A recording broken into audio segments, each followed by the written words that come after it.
The estimate ranges from between 15 million to 25 million children are in need of care and protection. And this could be for a variety of reasons. This could be double orphans where they have neither parent. They could be single orphans, or the family are migrants and are unable to look after their children. They could be children who have been, who are in trafficked into child labor or into other situations, right? When we came to know that there are only 5,000 adoptions in the whole country, right, we felt there has to be something wrong.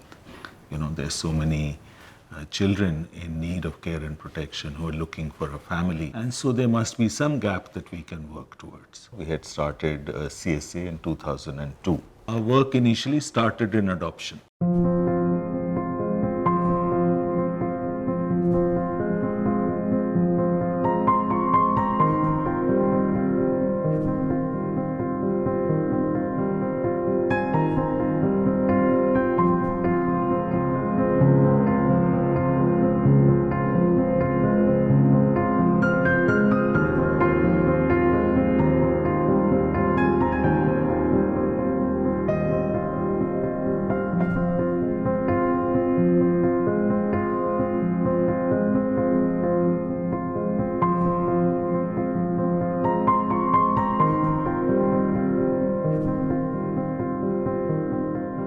These children who are in need of care and protection and the identification of this work really needs to be done by the grassroots social workers, and that are really the Anganwadi workers, the Asha workers who are in touch with these families and with these children across the country. Anganwadi worker पहले से जानती है कि उसके समुदाय में, उसकी बस्ती में, उसके सर्वे एरिया में कौन बच्चा है जिसको प्रोटेक्शन की ज़रूरत है, कौन सा बच्चा है जिसके पिता नहीं है, कौन सा बच्चा है जो बाल श्रम करता है, वो बहुत सारी चीज़ें पहले से जानती है.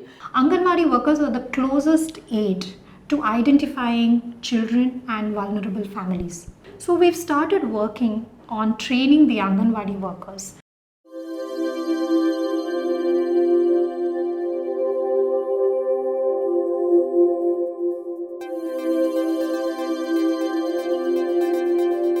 तो फिर बात निकल के आई कि आंगनवाड़ी कार्यकर्ता एक ऐसी आधारभूत स्तंभ है महिला बाल विकास विभाग का जो पूरे समय वहां रहता है. अगर उसका ज्ञान बढ़ गया, उसको ये पता चल गया कि किस समय में क्या एक्शन लेना है, तो ये प्रोजेक्ट रहे ना रहे, बच्चे सुरक्षित रहेंगे. तो हमारे लिए महत्वपूर्ण क्या है?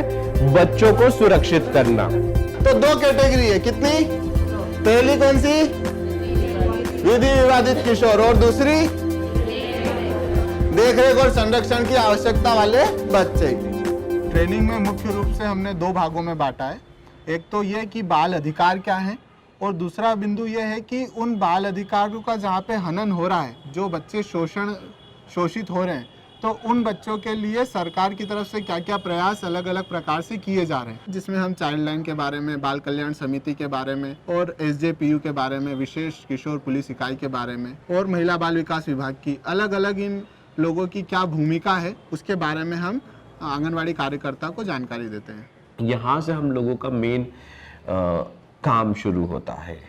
मेन काम ये शुरू होता है कि जो एक कार्यकर्ता है, एक आंगनवाड़ी कार्यकर्ता है, उसको ये समझ बनाने से पहले ज़रूरी होता है कि उसको उस मानसिकता को तैयार करना कि वो इस चीज़ को अपना मुद्दा माने.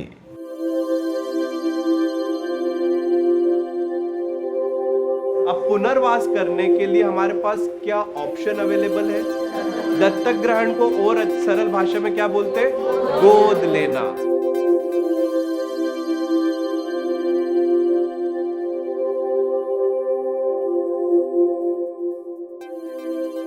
इस ट्रेनिंग के माध्यम से, इस प्रशिक्षण के माध्यम से हमारा जो प्रयास है, पहला प्रयास ये है कि जो दत्तक ग्रहण, जो गोद लेना है, उसकी सही कानूनी जानकारी लोगों तक पहुंचा सके.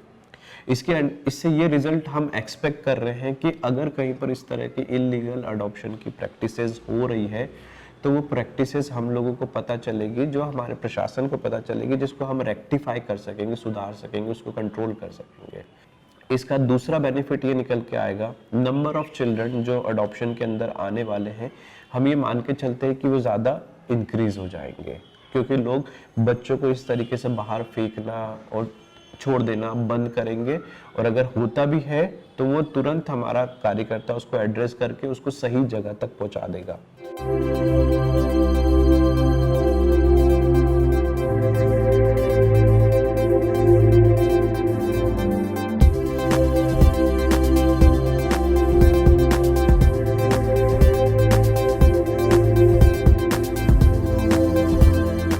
से ऐसे बच्चे हैं जो CNCP हैं, उन बच्चों को एक बार वो अभी चिन्हांकन कर रही है। और ये चिन्हांकन वन टाइम प्रक्रिया नहीं है, जो भी बच्चे उनके ध्यान में आते हैं तो ऐसा सिस्टम हम अपने संभाग में बनाएंगे कि वो बच्चे उसमें ऐड हो सके।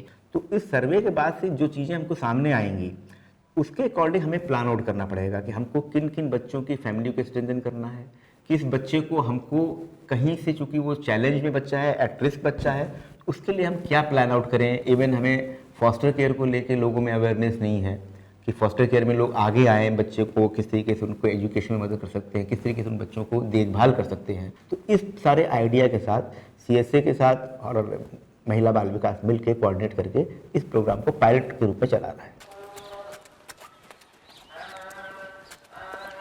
ट्रेनिंग के बाद हमने वार्ड में जब ये सब चीज़ें भ्रमण करी तो फिर हमको दो बच्चे ऐसे निकले, जिसमें एक बच्चे का नाम, वो मानसिक और शारीरिक रूप से विकलांग है, बहुविकलांग है वो। अब इसकी तबीयत ठीक रहती है? नहीं, अभी तो ठीक है, वैसे बस ये परेशानी आती है इसको। इसकी मम्मी की डेथ कैसे हुई थी और उसकी माता की डेथ हो गई थी डिलीवरी के टाइम में। तो उसके पापा ने उसके बाद दूसरी शादी कर ली और उस बच्चे को मतलब उसके बड़े पापा और बड़ी मम्मी ने गोद ले लिया था। उसके बच्चे को मतलब बताया है कि ऑपरेशन होगा उसके पाँव का, मतलब वो इतने सक्षम नहीं है कि ऑपरेशन करवा सके। फिर यहाँ से एक योजना भी आई थी तो यूनिक हॉस्पिटल में हमने उसको दिखाया था, तो वो ये चाह रहे थे कि इसका ट्रीटमेंट हो जाए। इस योजना द्वारा इसके लिए हमने उसका नाम दिया था।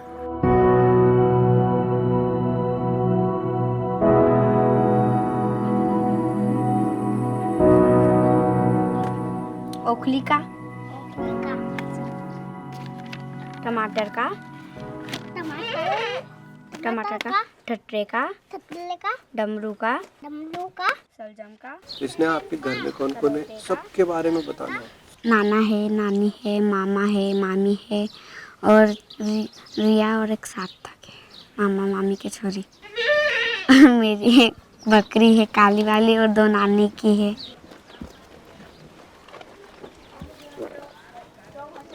सबसे ज्यादा प्यार कौन करता है? मामी। मम्मी से भी ज्यादा? ठीक है। और आप किसके पास जाने का मन है, मम्मी के पास कि पापा के पास? मम्मी पास। क्यों? पापा अच्छे नहीं लगते। अच्छे नहीं लगते? पापा से आपकी लड़ाई हुई? तो लड़की मतलब जब से समझो कि पैदा हुई, जब से थोड़े दिन मम्मी के पास रही, साल खान, और छोड़ दिया तो फिर नाना नानी के पास ही है। तो मम्मी कभी कभी आती है उसकी और मतलब खबर अंतर भी लेती है, पर वो नाना नानी के पास नहीं रहती है तो फिर यहीं रहती हूँ, मम्मी पास नहीं जाती है। तो हमको तो मतलब पूरी जानकारी क्षेत्र की रहती है, उन बच्चों को मतलब चिन्हित करके फॉर्म भरना बहुत ज़रूरी है। अगर आप पढ़ लिख के अगर पाँव पे बच्ची अगर खड़ी होती है तो अपना भविष्य खुद सवाल लेती हो।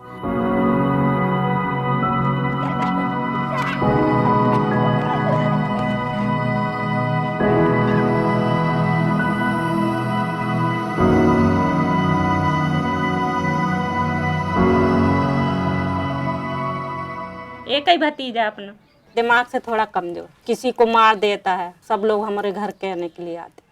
पिता तो था वो देखभाल नहीं कर पाता था, इधर उधर बाहर चले जाता था। स्कूल भिजाता है वो, पर स्कूल से भागे आता था वहाँ गाडरवारा में। अपन तो इतना कमाते नहीं कि उसका इलाज करवा दें। उसे हम परिवार से भी दूर नहीं करना चाहते। बच्चे के लिए परिवार भी जरूरी होता है, परिवार में रहकर ही बच्चा आगे बढ़ता है।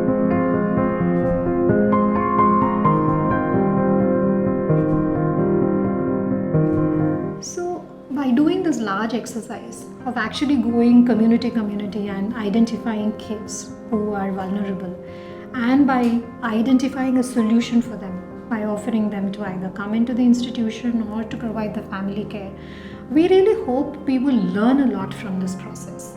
This is going to help us identify what are the different ways by which we need to attack this problem. Certainly, there's no one single way, there's no one single player.